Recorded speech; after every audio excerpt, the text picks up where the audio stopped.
My dear children, you have become new creations of clothing yourselves in Christ. See this white garment, the outward sign of your Christian dignity in your family and friends, to help you by word and example, bring the dignity and state of everlasting life in heaven. We ask this through Christ our Lord. Amen. Aking po pakihanda na yung mga kandila. Kumawag na po yung ating mga ninong at ninang. And then, yung isa sa mga magulang, yung tatay mo, kunwari si tatay, magsisindi ho kayo ng kandila dito sa harapan. Yung tatay mo, maglalumamit dito sa may harapan na magsindi ho kayo dito sa ating kandila. Sige ho. Pag nakasindi ho yung tatay, bumalik sa mga upuan nila at magsindi ho yung mga ninong at ninang. Receive the light of Christ, friends and God, and as this light is entrusted to you, become burning brightly. This children of yours and the light of my Christ, they are to always, as children of the light, may begin to flame of faith and light in their hearts. When the Lord comes, may they go out to meet with all the saints in the heavenly kingdom. We ask this through Christ our Lord. Amen.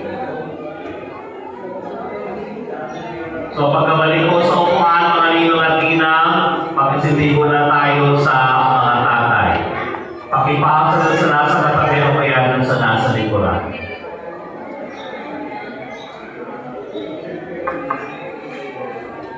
And for the very first time, samahan ho natin ngayon yung mga bata na tumawag sa ating Panginoon bilang nagilang ama, ipa, or father.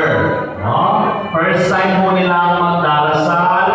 And sasamahan po natin sila as we say, Our Father, who art in heaven, hallowed be thy name. Thy kingdom come, thy will be done on earth as it is in heaven. Give us this day our daily bread, and forgive us our trespasses, as we forgive those who trespass against us.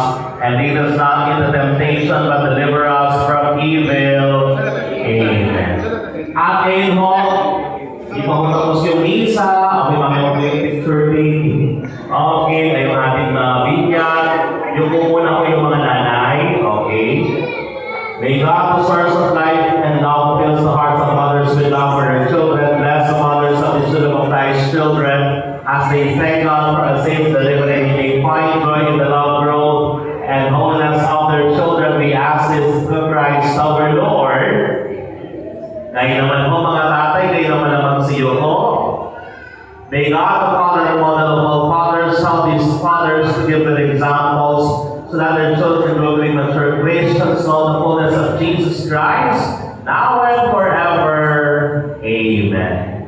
And lastly, mga ninong at ninang, ikunin mo tayo and pray for God's blessing. May God, who loves all people, bless all the godparents, relatives, and friends who were gathered